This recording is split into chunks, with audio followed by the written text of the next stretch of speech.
Robert Pickton was born on October 24th, 1949 in British Columbia, Canada. Over the span of Robert's life, he would kill at least 49 people and be convicted of 6 murders. All of these people were women. Pickton's first murder occurred in 1991, and his last would happen somewhere between 2001 and 2002. Around this time, Robert would make the fateful mistake of bringing Wendy Lynn Eisetter to his pig farm in Port Coquitlam, Canada, where he would proceed to sleep with her. After the two had slept together, Pickton forced a handcuff onto her left hand and stabbed her directly in the abdomen. Wendy actually managed to escape Pickton by stabbing him in the eye, and of course she went straight to the police right after, but unfortunately they brushed her off and deemed her unstable to testify against Pickton due to her drug problem. And on top of that, Pickton had lied to the police and told them that Wendy was being untruthful, and, of course the police believed him. Thankfully, in 1997, Wendy would get her justice whenever she was finally able to properly testify against Pickton. Pickton was charged with attempted murder and nothing more.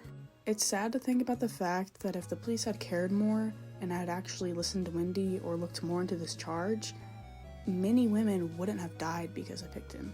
If you get grossed out easily or are pretty squeamish, go ahead and skip this part because I'm going to be explaining how he killed people and how he disposed of them, and it's pretty gross.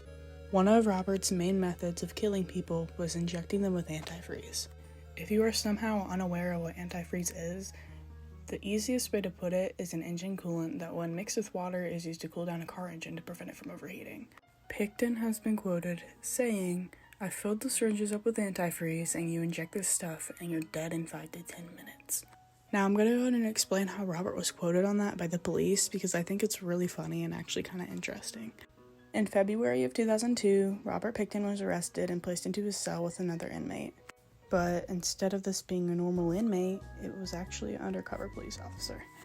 It would be there in that very cell that Robert would admit to the police officer things he did, how many people he killed, and other gruesome things.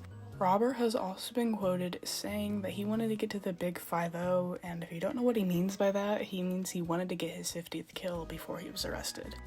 And to make you maybe feel a little bit better about this situation, the undercover officer stated that the prosecutor's list of 49 alleged victims was probably only half of the real number, meaning that according to him, there could be another 49 people that we don't even know about. If you had prior knowledge to this case before watching this video, you would probably know that Robert and his brother David would throw parties all the time. And Robert would take his victims and make them into sausages and serve them to people at these parties. So the fact that he had enough human meat to feed it to his pigs, send it to a meat rendering plant, and to make it into sausage links to serve to people, says that he probably had a lot of bodies on hand.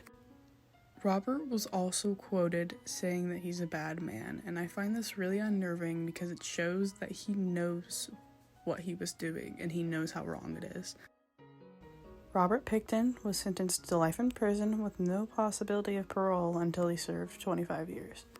I think probably the scariest part of his entire story is the fact that he is still alive today at the age of 71.